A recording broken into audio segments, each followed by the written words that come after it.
हमारे चैनल को सब्सक्राइब करें और बेल आइकन दबाएं। हाय, मैं हूं आदित्य श्रीवास्तव और आप मुझे अभिजीत के नाम से जानते हैं। For more episodes of CID, subscribe to Live Crime and hit the bell icon.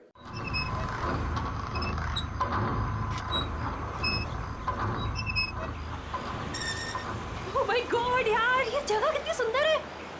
Wow, कितनी अच्छी जगह है ये।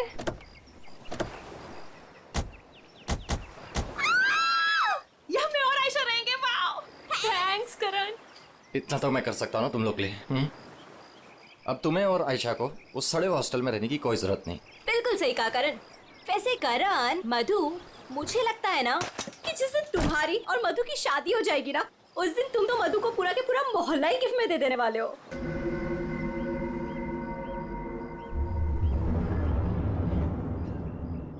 लगता है सामने वाले घर में कोई रहता है।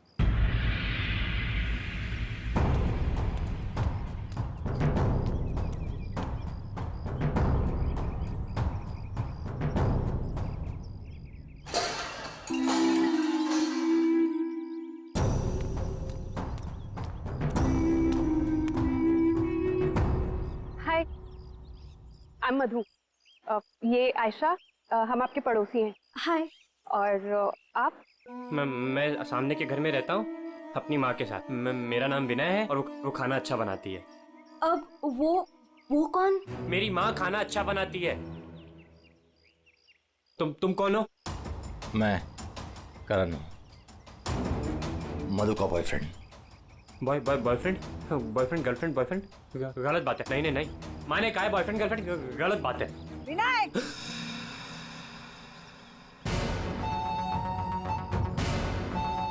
घर में चलो। कितनी बार मना किया है कि अजनबियों से मत बात किया करो। आ रहा हूँ ना। देखो, वो मेरी माँ है, उनको नमस्ते करो। अरे नमस्ते करो उनको।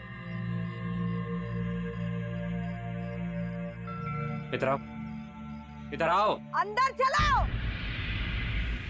आ रहा हूँ। सुनो, 8 बजने से पहले घर के अंदर चले जाना, ठीक है? क्योंकि 8 बजने के बाद ना वो आ जाता है। वो कौन? हैमरमैन। लेकिन याद रखना, दरवाजे खोलना मत। हम भी नहीं खोलते, कोई नहीं खोलता। ध्यान रखना, दरवाजे मत खोलना, ठीक है? मैं जा रहा हूँ, बाय।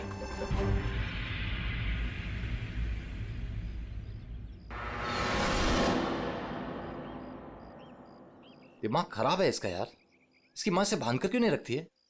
क्योंकि उसकी माँ भी तो उसकी तरह अजीब ही है एक्चुअली। चलो सामान रखते हैं। यू आर ऑलराइट ना? या, आई एम फाइन।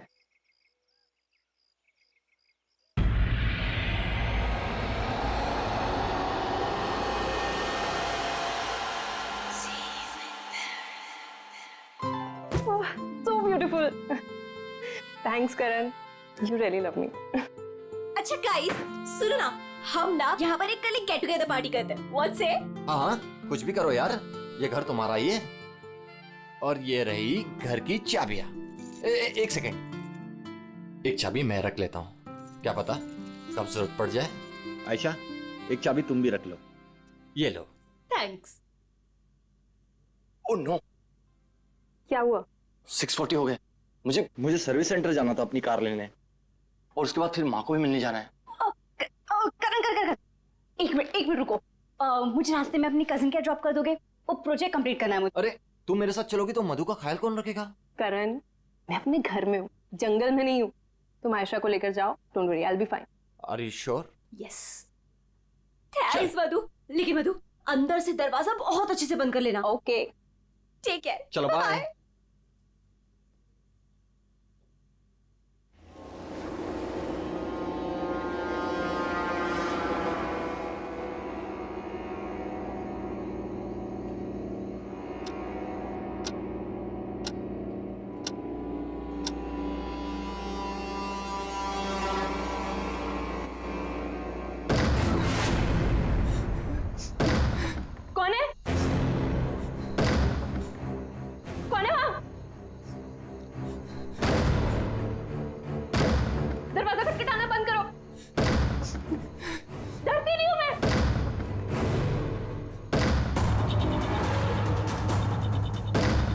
करूं?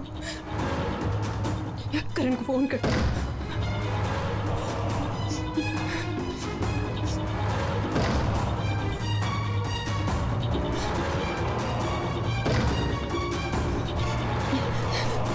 करण का फोन स्विच ऑफ जा रहा है।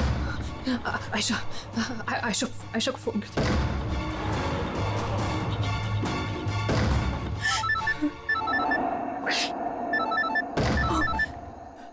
अब क्या करूं?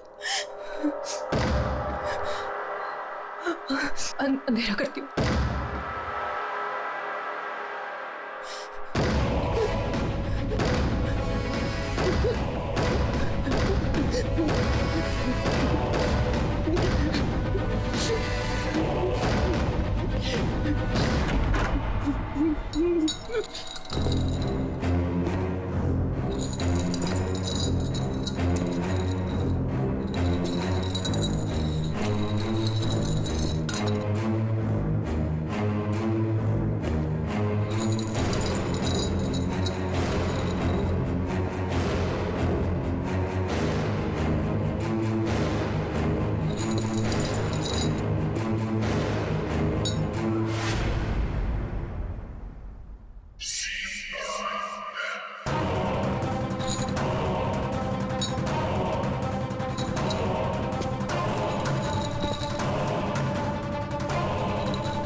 सही था यार, पर मजा आ गया।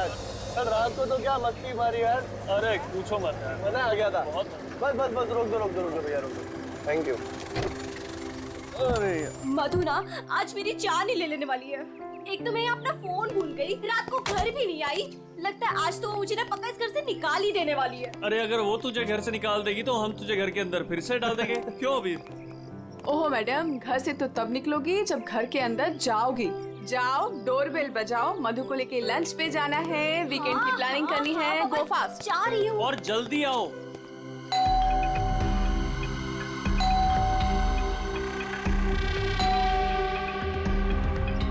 लगता है ना मैडम अभी तक सो रही है, दरवाजा ही नहीं खोल रही है। आयशा, तेरे पास इस घर की एक्स्ट्रा चाबी है ना? हाँ है। तो उस चाबी का क्या अचार डालेगी? जब चाबी है तो गेट खोलना, डोरबेल क्यों बजा रही है? ओ हाँ, मैं भी ना बिल्कुल पागल हूँ।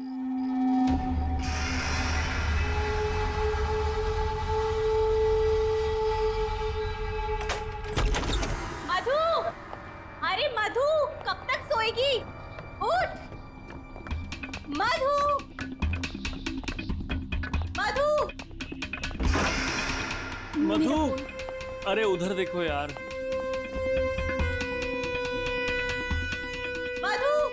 मधु बाथरूम में भी नहीं है। अरे वो तो बाहर भी नहीं है यार। यार ये मधु कहाँ चली गई है?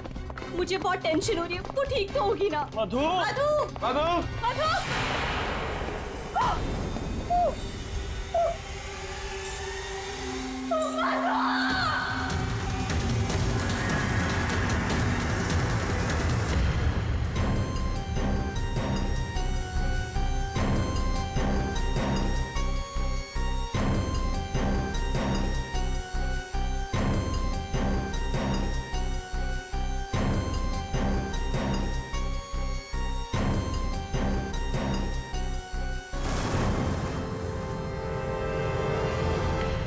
अभिजीत, इस हथौड़े से जिस पर भी वार किया गया होगा ना, लगता नहीं वो जिंदा बचा होगा। हाँ सर, मगर लाश कहाँ है? खूनी लाश ले गया और ये हैमर यहीं छोड़ गया। और हथौड़ा भी ऐसा जिस पर कहीं कोई फिंगरप्रिंट के निशान नहीं। और सर यहाँ पे तो कोई तोड़फोड़ भी नहीं मची हुई है, सब चीज अपने जगह पे। और दरवाजे का लॉक भी सही सलामत है, कोई फोर्स एंट्री नहीं है। और मधु के दोस्त भी बता रहे थे जब वो लोग अंदर आए तो ये दरवाजा खुला हुआ था। शायद खूनी के पास डुप्लीकेट चाबी होगी। दरवाजा खोल के अंदर आया, मधु के सिर पे हथौड़ा मारा और गायब। मगर यहाँ खून के चीटे भी नहीं दिख रहे हैं। हथौड़ा मारा तो खून तो बहना चाहिए ना। शायद खून साफ कर दिया होगा। सिर्फ मधु ही यहाँ पे थी या कोई और भी था? नहीं सर, मधु इस घर में अकेली थी। इस घर की चाबी और किस किस के पास रहती है? सर ये सवाल आपको करण से पूछना चाहिए सर। क्यों? करण से ही क्यों? करण ने ये घर आयशा और मधु के लिए लिया था, तो सर एक चाबी करण के पास भी थी। मधु और आयशा के लिए करण ने घर लिया था, क्यों? मधु करण की गर्लफ्रेंड थी सर। कल रात आयशा तुम कहाँ थी? सर वो कल रात मैं अपने कजिन को मिलने गई थी, वापस आना था तो लगेज यही छोड़कर गई थी, पर लेट हो गया था, सोचा कॉल कर मधु को सब बता दूं, पर अपना फोन भी यही भूल गई थी सर। जरा इस करण का फोन नंबर देना।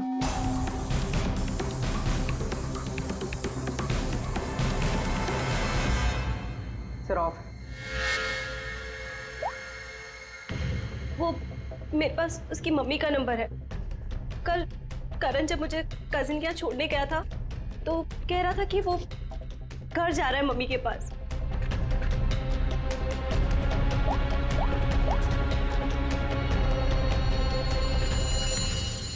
हेलो आंटी, करण है? कल रात को आया था क्या वो?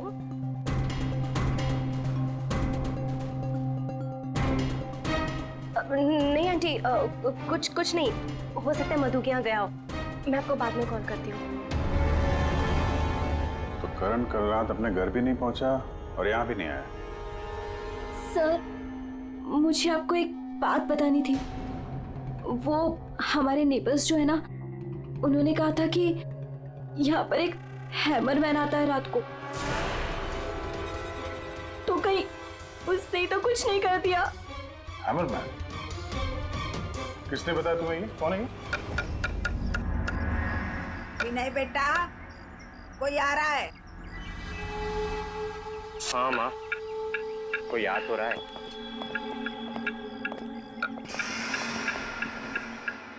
सब्जी काट रही है या लकड़ी काट रही है?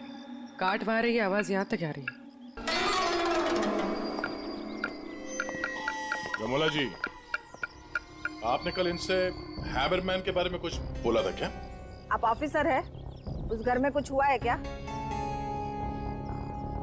जी हम लोग सीआईडी से। उस घर में क्या हुआ ये बाद में बताएंगे। पहले आप लोग ये बताइए, हैमरमैन कौन है? क्या बता रखा है इन लोगों को आपने? नहीं, है वो सच में। रोज शाम को आता है और हैमर से दरवाजे और खिड़कियों पे ठोकता है। आप देखिए ना, वो उधर निशान बने। कल भी आया था रात को 8:30 बजे। सामने के घर में ठोक रहा था। इसीलिए मैंने पूछा कि उस घर में कुछ हुआ है क्या? आपने हैमरमैन को देखा है? देखा है। आपने हैमरमैन का चेहरा देखा? हाँ देखा है। कैसे दिखता है वो मास्क पहनता है। अच्छा, कल रात भी कुछ हुआ था? कुछ देखा है, सुना है आप लोगों ने? हाँ देखा था।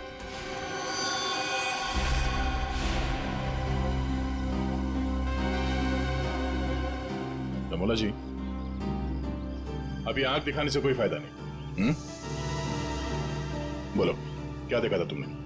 कल रात 8:30 बजे मैंने खिड़की से देखा कि बस फिर मैंने नहीं देखा। माँ ने खिड़की बंद कर दी। एक आदमी और एक औरत। वो आदमी तो करण हो सकता है। और सर वो औरत? करण की कोई साथी?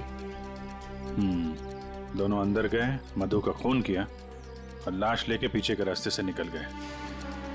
एक बार पीछे की तरफ देख लेते हैं। आप लोग यहीं पे रुकिए। पूर्वी, इनसे हैमरमैन का स्केच बनवाओ। पीछे के दरवाजे से वही घुसेगा जिससे अपने पड़ोसियों की नजरों से बचना होगा। वो नहीं होगा जो मधु को लेकर निकल गया।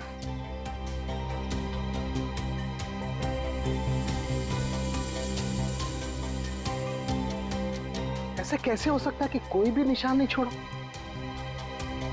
मधु को मार करके लेके गया तो भी कुछ ना कुछ तो छोड़ा होगा कोई।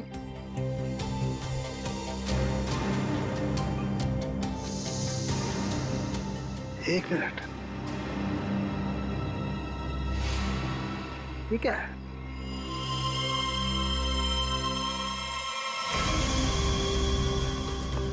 कुछ अलग से?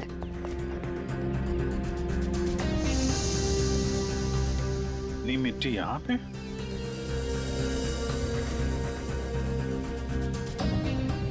लगता है किसी ने यहाँ पे पैर वैर धुले हैं, इसलिए मिट्टी यहाँ पे है।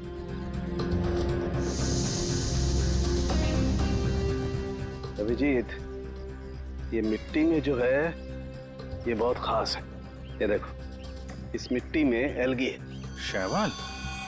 शैवाल एक तरीके की काई होती है, और ये काई यहाँ की मिट्टी में नहीं हो सकती। ये तो ऐसी मिट्टी में होगी जो पानी वाली जगह होगी, कोई तालाब, कोई झील, कुछ ऐसा। झील, तालाब? ये तालाब है जो मधु के घर से सबसे नजदीक।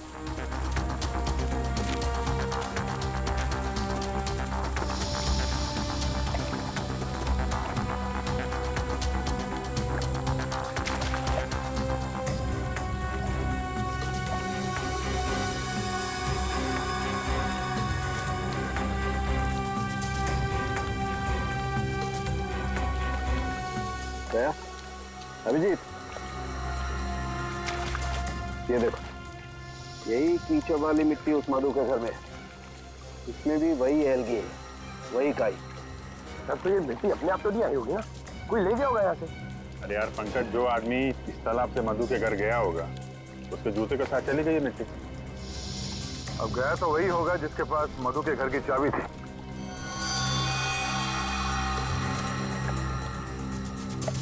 पर कौन गया होगा? अब चाहे वो हैमरमैन हो या फिर कोई और। हैमरमैन? ये हैमरमैन ने किया है क्या? काम तो उसी का ही लग रहा है। हाँ।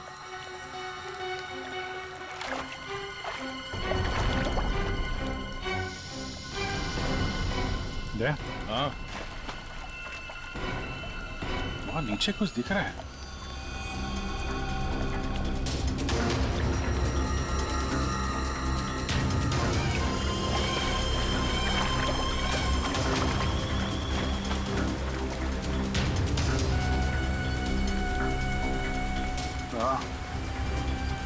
कुछ है तो सही वहां पर।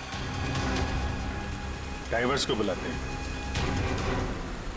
और क्रेन भी।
रोहित, ये करण की कार है ना?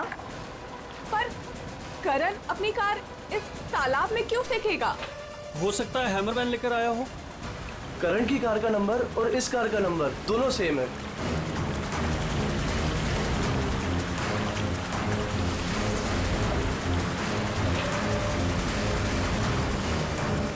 लेकिन ये कार यहाँ आई कैसे होगी? अब जाहिर सी बात है, करण की कार अपने आप इस झील में तो नहीं गई होगी। और कल करण ने आयशा से कहा था ना कि अपनी माँ के घर जा रहा है, तो अपनी माँ के घर तो नहीं गया, मधु के घर गया। मधु के घर की चाबी भी थी उसके पास। लगता है ये करण ही हैमरमैन हो। ये हैमरमैन के साथ मिलके उसने मधु का खून कर दिया लाश इसमें डाल दी और कार पानी में फेंक दी। आप लोग यहीं पे रुकिए।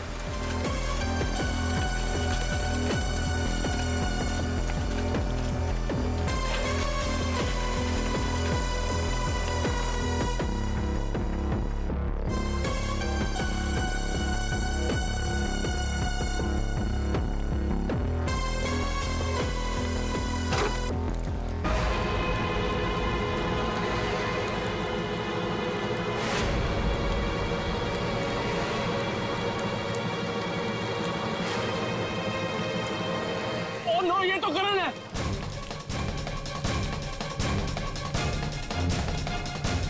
प्लीज प्लीज आगे मत जाइए।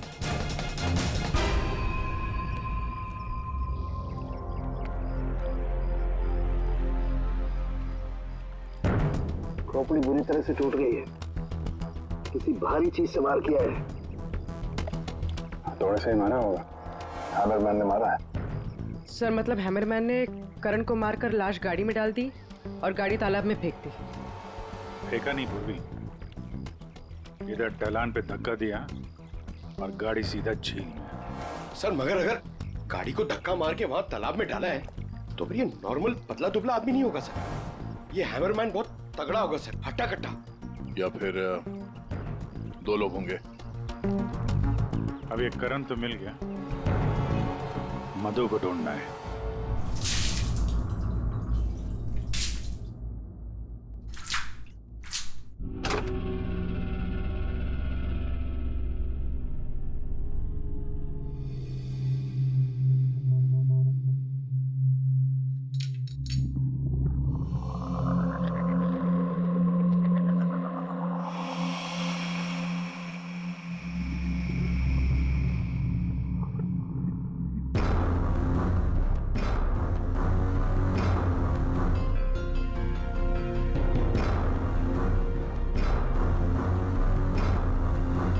कपड़े का टुकड़ा। इस कपड़े के टुकड़े का रंग करण के कपड़े के टुकड़े से तो मैच नहीं करता है, तो शायद ये खूनी का होगा। सर क्या होता रिका? सर इस कपड़े के टुकड़े के अलावा और भी ऐसा कुछ है जो हमें बहुत कुछ बता सकता है। अंगूठी डायमंड की है। लगता है कार चलाते समय गियर बदलते वक्त गिर गई होगी। तो ये लड़की कार चला रही होगी तो तारिका कार चलाने वाला इस मिरर को भी जरूर एडजस्ट तो करता ही होगा ना? क्या बोलती है? सही बात।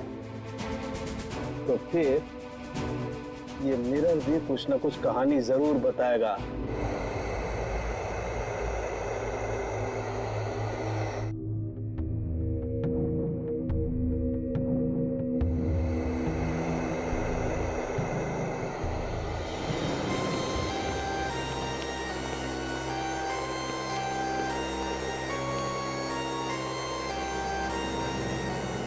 शीशे के बाल सुखा रहे हैं क्या? पूरा शीशा सुखा रहा हूं। जब ये सूख जाएगा ना बहुत कुछ बोलेगा, लेकिन फिलहाल ये करण ने और अंगूठी ने जो बोला है वो सुन लीजिए। इस हथौड़े पर जो खून लगा है ना, बस ये करण के खून से मैच होता है। मधु के घर में करण की ही हत्या हुई। और सर ये हीरे की अंगूठी मिली हमें उस गाड़ी में से, ड्राइवर सीट के नीचे पैरों के पास। ये अंगूठी? ये तो मधु की है। हाँ सर, हमने मधु के घर से उसके कुछ फोटोग्राफ्स लिए थे, उसमें मधु ने यही अंगूठी पहन रखी। इसका मतलब वो कार झील तक मधु चला कर लाई और इसीलिए वो अंगूठी कार में गिर गई। तो क्या करण का खून मधु ने किया? नहीं दिया, मुझे नहीं लगता। ये चक्कर कुछ और ही है। अगर ये अंगूठी मधु रेगुलरली पहना करती थी तो इतने आसानी से उंगलियों से निकलेगी ही नहीं ना। वो गिरेगी कैसे? वो तो जरूर वहां पर जानबूझकर डाली गई थी ताकि सारा शक मधु पर जाए और हम मधु के आसपास ही घूमते रहे। और सर मधु का भी अभी तक कुछ अता पता है नहीं। लो भाई, इस शीशे ने भी मुंह खोल दिया है। ये देखिए, इस पर बहुत सारी उंगलियों के निशान हैं। मधु यहाँ पर है नहीं, वरना उसकी उंगलियों से मैच करके दे। कोई बात नहीं सर, जब मधु मिल जाएगी तो मैच कर लेंगे। काम करते हैं, 7 बजे से लेकर 9 बजे तक ये करण कहाँ कहाँ था, इसके डिटेल्स निकालते हैं। अपने आप सब कुछ पता चल जाएगा। तो करण का सेलफोन डेटा जो हमें मिला उससे ये पता चलता है कि करण और आयशा 6:44 पर मधु के घर से निकले थे और उसके बाद 7:15 पर करण ने आयशा को ए ब्लॉक पालिन चौक ब्लू पार्क पे ड्रॉप किया था और वहां से करण को जाना था अपनी माँ के घर बराली, लेकिन वहां ना जाकर ये वापस मुड़ता है और मधु के घर की तरफ आता है और उसी रास्ते में 5 किलोमीटर तक जाने के बाद सर करीब 7:30 बजे जेसी मार्केट फुलवाड़ी में वो रुकता है और यहाँ पे एक और नंबर आके उससे मिलता है सर, और ये नंबर करण के साथ करीबन 10 मिनट तक रहता है और उसके बाद वो नंबर गायब हो जाता है और वहां से करण मधु के घर पहुंचता है 8 बजे और 8:40 पर उसका फोन बंद हो जाता है। दूसरा नंबर किसका है जो करण से जेसी मार्केट में मिला था? सर रोहित का। रोहित, तुम करण का खून होने से पहले उससे मिले थे पूरे 10 मिनट के लिए, क्यों? सर मैं अपने दोस्त की मौत से बहुत ज्यादा डरा हुआ था सर, और मुझे समझ में ही नहीं आ रहा था कि मैं कैसे रिएक्ट करूं, क्या बोलूं। वो तो अचानक से उस दिन मैं उसे जेसी मार्केट में मिला, मैंने सडनली उसे वहां देखा। अरे करण, हे रोहित, कैसा है यार? कैसा है मेरा भाई? अरे तू यहाँ इस खिलौने की दुकान में क्या कर रहा है यार? तुझे यहाँ क्या जरूरत पड़ गई आने की? अरे बस ऐसे यार, किसी के लिए सरप्राइज ले रहा था और उसे सरप्राइज ही रहने दे। अच्छा सरप्राइज? चल यार, मुझे थोड़ी जल्दी है। कल मधु के इधर तू आ रहा है ना पार्टी में? हाँ कल आ रहा हूँ ना, लेकिन तू जा कहाँ रहा है? बस यार थोड़ा जल्दी में हूँ। अरे मैं तुझे छोड़ देता हूँ, चल मेरी कार पार्क है यहाँ, तू कल मिल मुझे। अच्छा चल, सी यू, बाय। और मेरे लिए तो ये सरप्राइज की बात थी सर, क्योंकि मैं उससे 2 महीने बाद मिल रहा था। ठीक है, तुम जा सकते हो, लेकिन जब तक इस केस की तहकीकात पूरी नहीं होती तुम ये शहर छोड़कर कहीं नहीं जाओगे। जाओ।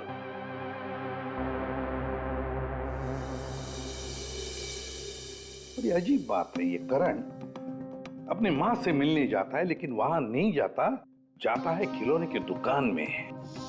क्यों? तो फिर क्या खरीदता है वहां पर और किसके लिए? उसने वहां से जो कुछ भी खरीदा होगा वो लेकर वो सीधे मधु के घर गया।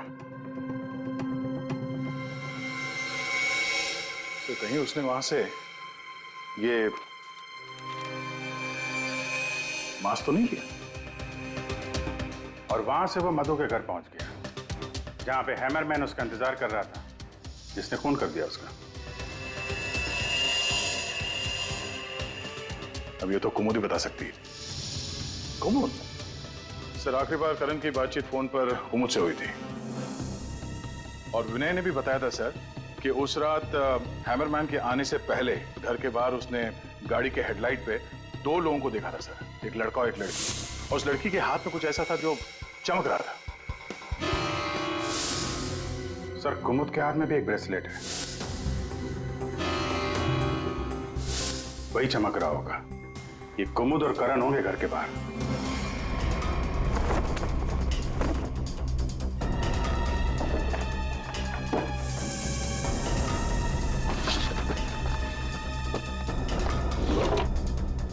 जब से करण की लाश मिली है तालाब में, तब से खूनी और भी होशियार हो गया है।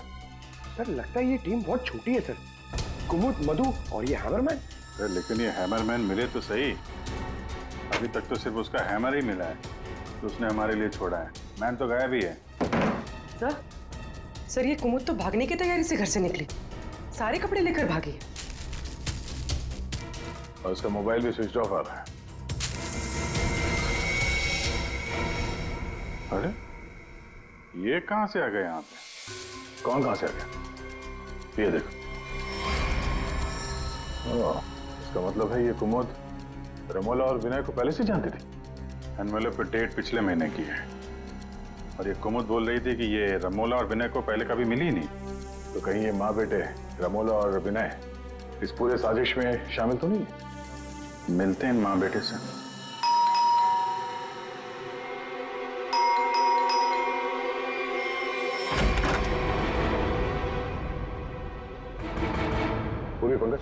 की तलाशी लो, देखो कोई है क्या अंदर।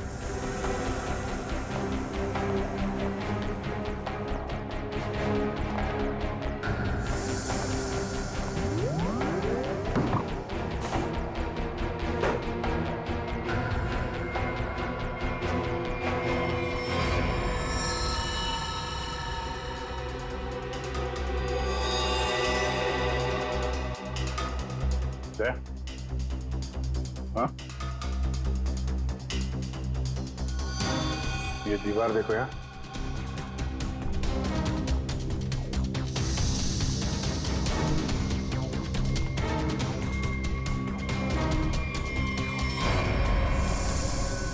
पेंट अभी ताजा है।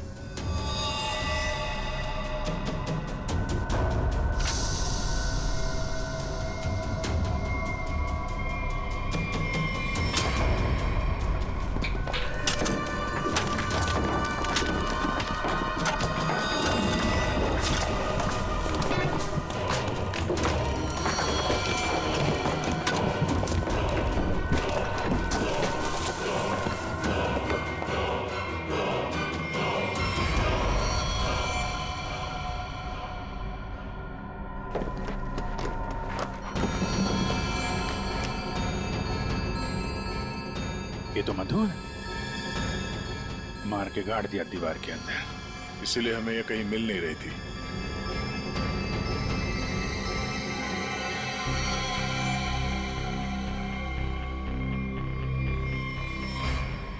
सर इसे भी हथौड़े से मारा है।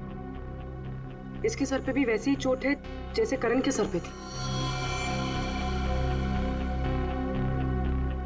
यार ये जो कुछ भी हुआ है कल रात 8:30 बजे के बाद ही हुआ है।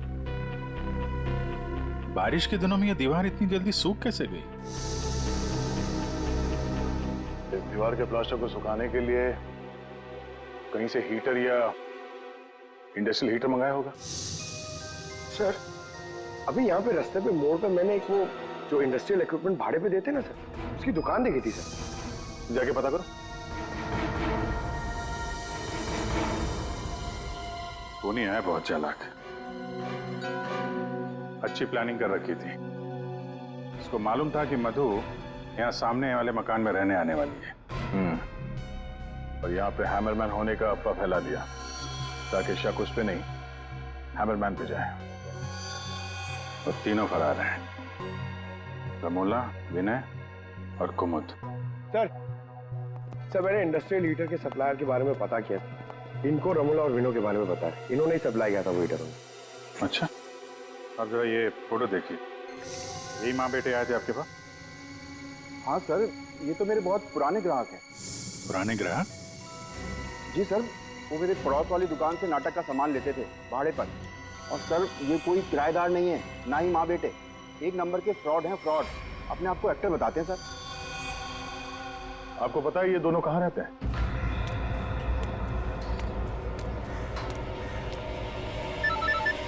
तो निकल, मैं मिलता हूँ। हाँ चल मिलते हैं। हेलो, मैं चंपा बोल रही हूँ, चाय पानी फिल्म से। हाँ जी बोलिए ना। आपकी एक्टिंग के इतने चर्चे सुने और आपका नंबर मुझे इतनी मुश्किल से मिला है। बस हमने डिसाइड कर लिया है, हम आपको अपनी अगली फिल्म में लॉन्च करेंगे। लॉन्च करेंगे मुझे? मतलब आखिर आपने मेरा टैलेंट पहचान ही लिया? हाँ, अब 1-2 दिन में शूटिंग शुरू हो जाएगी। बस एक प्रॉब्लम है, आपकी बड़ी बहन के कैरेक्टर के लिए कोई अच्छी एक्ट्रेस मिल नहीं रही। बस वो कंफर्म हो जाए तो हम शूटिंग शुरू कर देंगे। अच्छा बड़ी, अरे है ना, बड़ी बहन है। मैं आपकी प्रॉब्लम सॉल्व करता हूँ। अरे वाह, आपने तो मेरी टेंशन ही खत्म कर दी। आप अपनी गली के बाहर आ जाइए, मैं गली नंबर 7 पे खड़ी हूँ। अरे तेरी, अरे मौसी बाहर निकलो। क्या है? अरे बाहर निकलो। क्या हुआ? अरे अपनी किस्मत खुल गई, रोल मिला है अपने को। रोल? हाँ। कौन दे रहा है? कहाँ? अरे बाहर खड़े हैं ना गली के, तुम चलो मेरे साथ। चलो चलो चलो।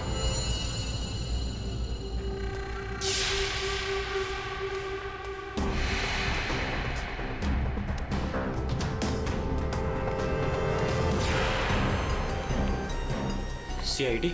हाँ CID। कहाँ जा रहा है? अच्छे मुजरिम का किरदार तो तुम लोगों ने निभा लिया, अब जरा एक अच्छे गवाह का किरदार भी निभाओ और ये बताओ कि कुमुद कहाँ है?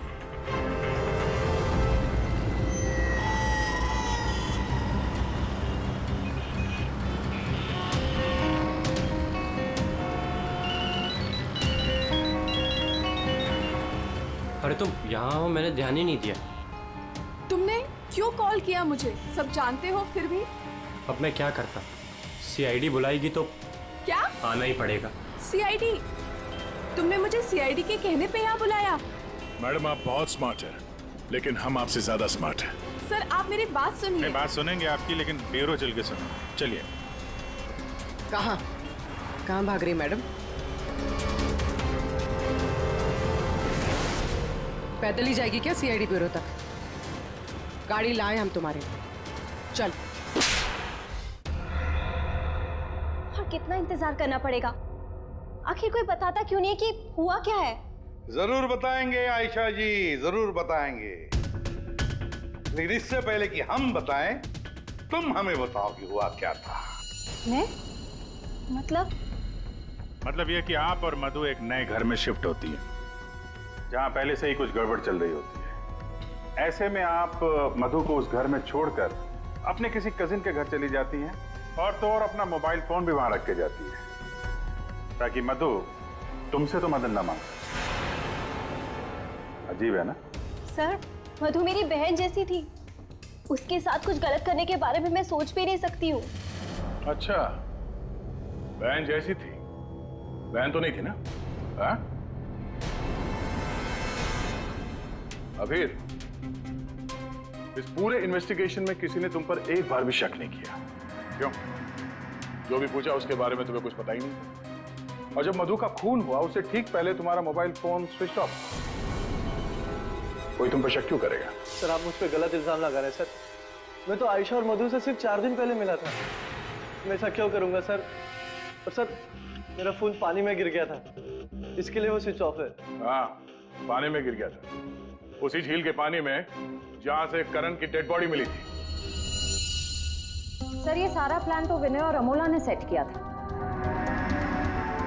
पैसों की लालच में ये दोनों इतना गिर गए कि इन्होंने अपने हाथ खून से रंग दिए, मधु को दीवार में चुनवा दिया। और सर अभी भी यही आलाप राग रहे हैं कि हमने कुछ नहीं किया। सच में हमने कुछ नहीं किया है। ये लो, फिर वही राग।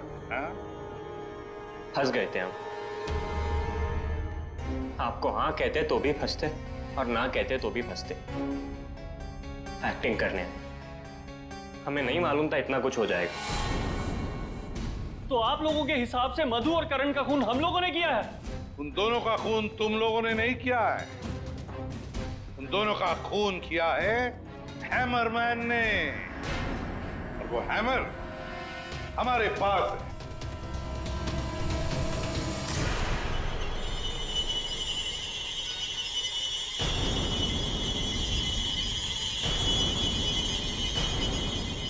कुमुद, ये कहाँ थी? ये हैमर छुपाने गई थी, हमने ढूंढ निकाला, है ना? I'm sorry रोहित, मुझे माफ कर दो। तुमने मुझसे वादा किया था कि तुम मेरा नाम नहीं लोगे, मैं तुम्हें छोड़ूंगा।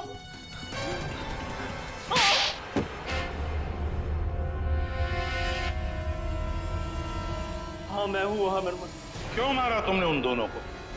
वो दोनों तो तुम्हारे दोस्त थे ना? कोई दोस्त नहीं, कोई प्यार नहीं, वो दोनों धोखेबाज थे। मधु 5 साल से मेरी गर्लफ्रेंड थी और 5 मिनट में उसने मुझे लात मार दी उस करण के लिए।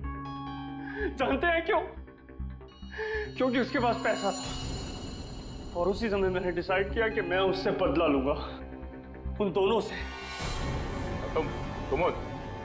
तुमने इसका साथ क्यों दिया? मैं रोहित से बहुत प्यार करती हूँ, मुझे उसका साथ देना पड़ा। तैयारी तो तगड़ी कर रखी थी तुमने। 3 महीने से प्लान कर रहा था मैं उन दोनों को एक दर्दनाक मौत मारने की। बस इंतजार कर रहा था। 3 महीने का इंतजार? किस चीज के लिए? सही वक्त का इंतजार।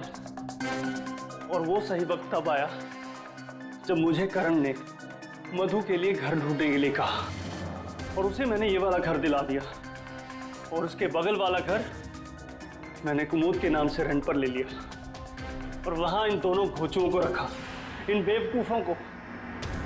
और हैमरमैन बनने का प्लान बनाया, बन गए हैमरमैन ताकि तुम पर कोई शक न करे। हाँ, मानना तो मैं करण को भी चाहता था, लेकिन उस रात नहीं। उस रात मैं सिर्फ मधु को मारने आया था। मैं हैमरमैन बनकर मधु के घर में घुस गया।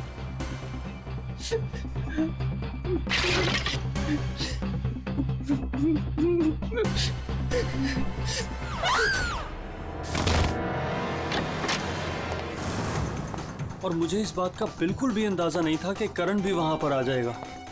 वो मधु के साथ मजाक करने आया था, नकली हैमरमैन बनकर। उसने mask,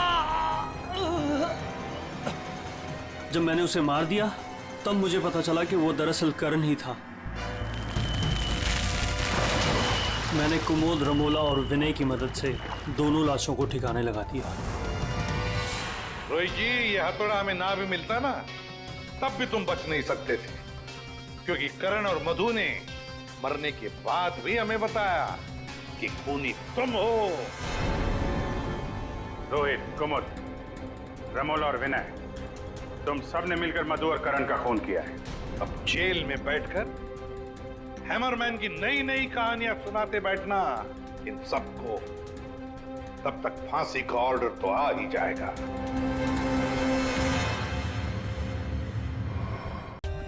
For more updates, subscribe to our channel, click the show links and enjoy watching the videos.